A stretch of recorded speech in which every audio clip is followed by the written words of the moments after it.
Hi, this is Natalie with the Fifth Journey, and I'm going to be making a version of the For Thieves soap. I'm going to actually call this something a little bit different since I am changing the recipe a bit. So the traditional Thieves essential oil combo is clove, cinnamon, lemon, rosemary, and eucalyptus.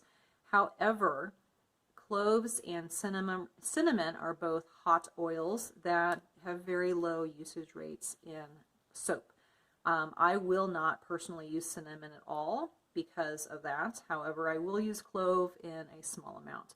With soap making, the lighter scents, especially citrus, like with the lemon, those tend to fade very quickly, and that would be a top note, where the clove would be a bottom note. Generally, when people have done essential oil combinations with this, it's usually a heavier amount of that bottom note of the cinnamon and clove. Again, I'm not using cinnamon, but if you do that in soap making, the clove is going to totally overpower, and that's all you're going to end up smelling. What I'm going to do is actually having the lemon as more of a top note, the clove as a bottom note, and I'm going to substitute the cinnamon for tea tree oil. No, they don't smell anything at all the same, but I wanted to have a really nice soap because of the properties. So my top note will be the lemon, followed by kind of a blend of the rosemary, eucalyptus, and tea tree, and then the clove. I'm also going to be putting some tangerine in there as well, simply because I need to use it up, and I really like that citrus. So my recipe, let's see if I can see it.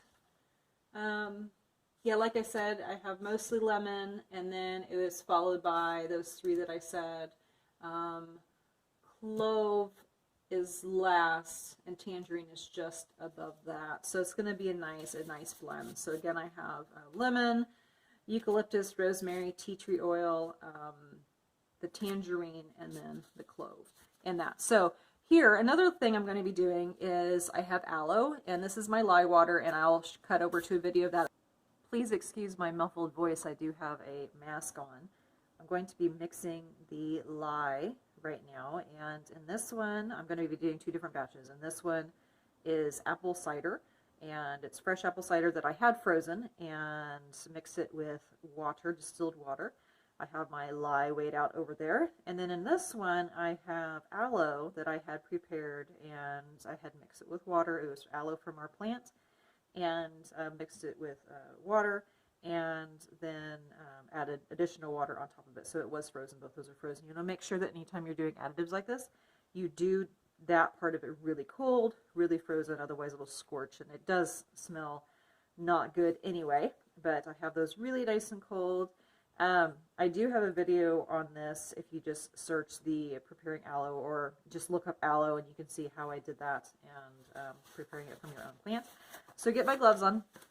I'm going to have the volume turned off for this because I do have a fan. I have the vent fan that actually goes outside, so it's really loud, so I'm going to turn that off. And we'll fast forward. You'll see the color changes and everything that kind of happens with it. And we will go from there. So right now, that's 34, 33 degrees. About the same. So I will mix them up till they're all good and blended in. You'll see the color change. Once it clears a little bit, I'll move them over to the sink so that they can cool down, and I can use them in the soap.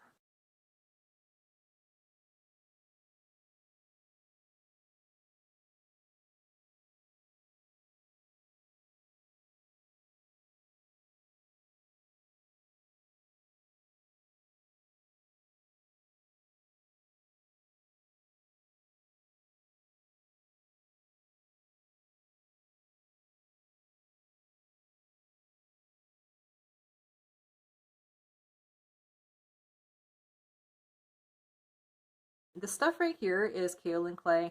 I like to put that in my natural soaps because it does help with the essential oils. It does help them stick a little bit because essential oils are very elusive in cold process soap. They do tend to disappear in the process, the chemical process, when it becomes soap. Over here, I have some, these are both in water. This is cocoa powder, and this is European clay. The clove essential oil does cause acceleration even when it is in small amounts. What I'm going to do is blend in, I'll blend this first, put the aloe lye solution in with the oils that I've already been brought to the right temperature.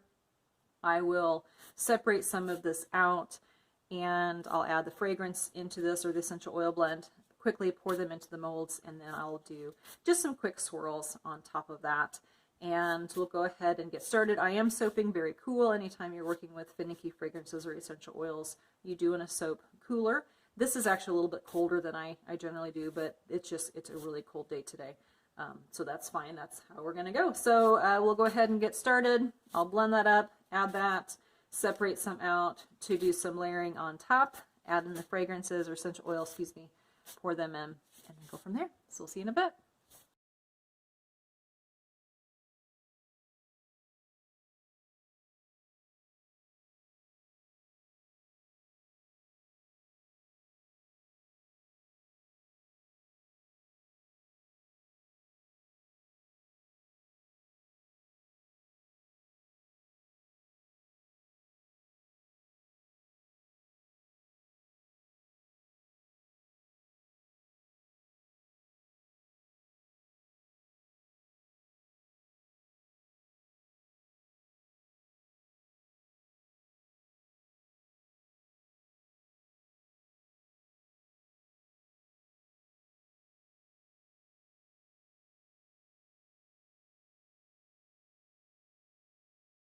We're back the next day and we're ready to cut.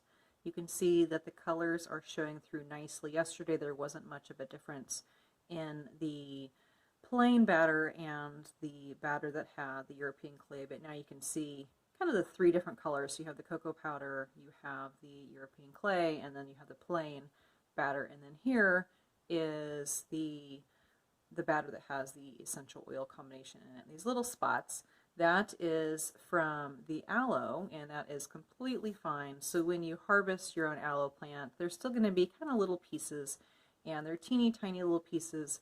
The saponification process, everything will be fine with that. So sometimes, like I've done cucumber before, and there's been teeny tiny pieces that will be fine. So we'll go ahead and give it a cut and see how the swirls on the inside came out. So we'll cut this bar, and then we will see what it looks like, and then cut the other one.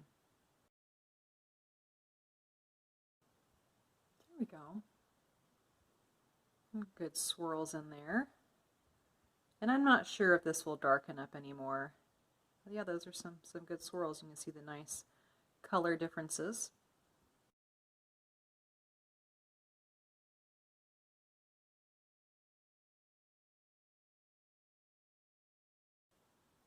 So these came out really neat. I'm excited how those little swirls came through. There's definitely some little delicate lines. I wasn't expecting it to be that fluid, especially in that bottom layer, since that clove does like to accelerate the soap. So I'm going to go ahead and trim these up, and I will let them sit for, I don't know, anywhere from 6 hours to a day, depending on when it's time to stamp them. I'll stamp them, put them in the curing racks, and then we'll come back when it's time to get a final look.